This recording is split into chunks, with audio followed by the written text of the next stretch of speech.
Hi guys, well today we're going to be having a look at a new system from Fierce PC. This here is called the Dragon Blood. And Fierce PC are a fairly new systems integrator in the UK, but you know, they've brought some really interesting rigs to the market just recently. And this one here features a catalogue of great hardware, including the 7700K, which has been overclocked to 5 gig, which, you know, if you know anything about Kaby Lake, you'll know full well it isn't easy to hit that 5 gig milestone. So Dragon Blood is kitted out with a fully water-cooled configuration, which you would expect to have red liquid, but instead it opts for a bright green colour. Inside we also have an overclocked GTX 1070, courtesy of EVGA, and a combination of M.2 and SATA-based SSDs. Now, being fully water-cooled, this rig is somewhat different, and you would expect the cost to be a little bit more. So this here is 229995, and building a similar configuration yourself, it would cost you in the region of around about £2,000. And so if you don't fancy getting your hands dirty, then this here might be a good one to pick up and use. You know, it comes with a decent overclock to the GPU and the CPU, along with the water cooling. It comes backed with a 2 years parts warranty and 5 years labour.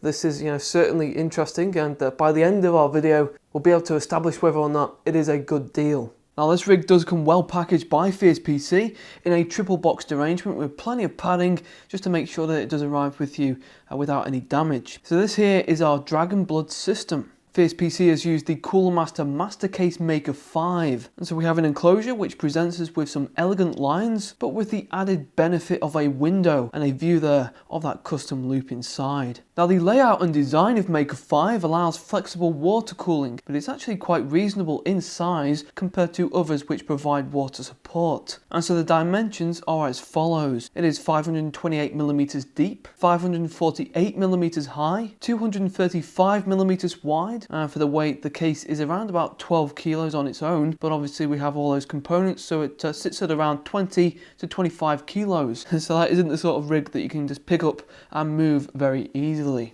So at the front we have a plain panel which has the logos attached to it, and this panel here does slide back to reveal some CD and DVD storage space, but there are no drives included with this rig. And this panel can actually be unhooked from the chassis. Now, up at the very top we have the following. We have two USB 3 ports, one is a Type A and the other is a Type C. Two USB 2 ports and the headphone and microphone jacks, and there are also the power and reset buttons there, and a 2-speed fan controller and the lighting button. And when you power the system, the labels all appear by way of LED backlighting. Now, behind these ports at the very top of our system, we have a detachable panel which will give the radiator underneath a little bit more ventilation. So whenever possible, it's probably going to be beneficial to you to have that removed. Turning to the sides, we have a plain panel on the reverse side, while on the prominent side we have a large piece of perspex which will give you a nice wide overview of the configuration inside. Now, around the back of the rig, we have all the input-output from the Aorus Z270 Gaming 7 board, which Fierce PC has used. So up at the very top there, we have PS2 keyboard mouse combo ports, onboard video out, so we've got the DisplayPort, HDMI and Thunderbolt 3, a USB 3.1 Gen 2 in the red, 5 USB 3.1 Gen 1 ports, a gigabit LAN port, and then the audio jacks. And that audio comes courtesy of Creative Soundcore 3D, so it has all the creative software there to boot. And then immediately next to all those ports there, we have a 140mm rear exhaust fan. In the lower section we also have some more video outs, as we of course have the graphics card, which we're going to take a closer look at later. That is the GTX 1070. And so we have one DVI, one HDMI and 3 display ports, so plenty to choose from there. Now, when it comes to the display, it's worth making sure that you are plugged into the graphics card rather than the onboard ports above, as if you are getting, you know, kind of poor performance, then it could be that you plug directly into the motherboard output rather than that dedicated graphics card at the bottom. You know, it is an easy mistake to make. And we also have the power supply at the very bottom there, as the Cooler Master V650. Okay, so to get inside, all we have to do is unscrew 2 thumb screws from either side and the panels just slide off. And here is an overview of the system which Fierce PC has constructed with that water cooling setup, which uses Mayhem's pastel green. Now our rig quite obviously uses a custom loop for the two major components inside, the CPU and the GPU, and FiercePC has chosen to use EK for the kit inside here. Now for a full listing of all the valves and all the finer details, we will pop those onto the full review, which is going to be on Vortez.net. But we do have some renowned water kit inside Dragonblood, including the well-known D5 pump, and then two 240mm EK Coolstream radiators. And both the CPU and the GPU also use EK blocks as well. Now on those rads we have GameMax Gale Force fans, which are LED ready. The top fans there give us white, while the front fans are green. And this is how they look when the system has power.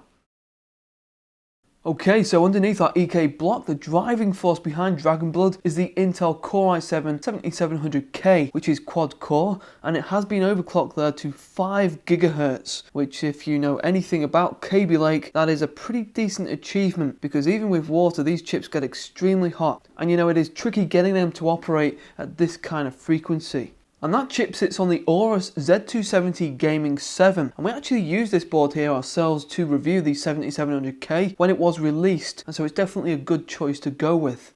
And that board comes with all the native Z270 features, including a nice selection of USB 3.1 that we saw on that back panel, and it has the lighting there that you can modify with the Gigabyte software. For the memory, we have 16GB of Corsair LPX DDR4, which operates at 3000 MHz, and that capacity and the speed should be ideal for most users. Now for storage, we have two drives, and they are both solid state. The primary drive there is a 256GB Samsung SM961, which is an M.2 NVMe drive, and that is capable there of delivering fast sequential transfer rates and IOPS. And these drives do get pretty hot, and as such there, you can see FiercePC has attached a heatsink to alleviate any build-up of heat. And it's also good to see that we don't have a graphics card there towering over it, as you know some M.2 ports do actually sit in line with the GPU.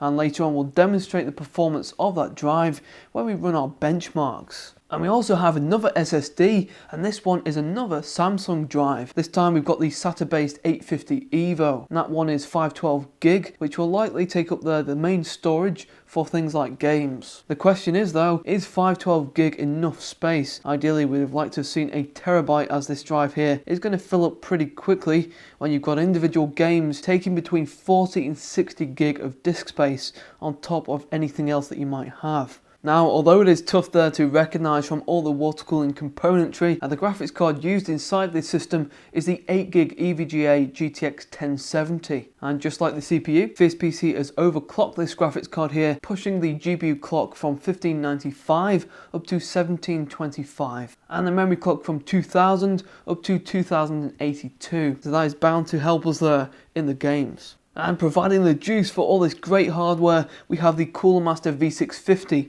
which is an 80+ gold certified power supply. And with that being modular, you can see that FiercePC has been able to keep on top of the cable management, so that even behind the Mobo tray, it is nice and tidy. Okay, so we've taken a close look at Dragonblood, and now it's about time that we performed a few benchmarks to see exactly how capable this machine really is. And so we're going to do a boot into Windows 10, which our rig comes bundled with. We're going to see what the read and write performance is like with that Samsung SM961, and then have a look at some of the latest games and see how this setup handles them. And while doing so, we'll also be monitoring the CPU and the GPU temperatures. And for any additional benchmarks, please check out the full review. Okay, so first of all, let's boot Dragonblood and see how quick we get into Windows 10 from a cold boot.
Okay, and if we just come out of our game, we can check out the temperatures. So there we have the peak GPU and the CPU temperatures, which as you can quite clearly see are extremely low. They are nice and low due to that closed loop. Okay, well that has been the Dragon Blood from Fierce PC. Now, as we've had in the past from these guys, they've combined some brilliant hardware inside here, and they've nudged up the stock settings there for the CPU and the GPU. Now the overclock on that CPU for the 7700K is a great achievement because sometimes some of the chips that you get will not budge past 4.8, and so 5 gig is a huge milestone. It's a big deal, and that allows us to tap into better performance.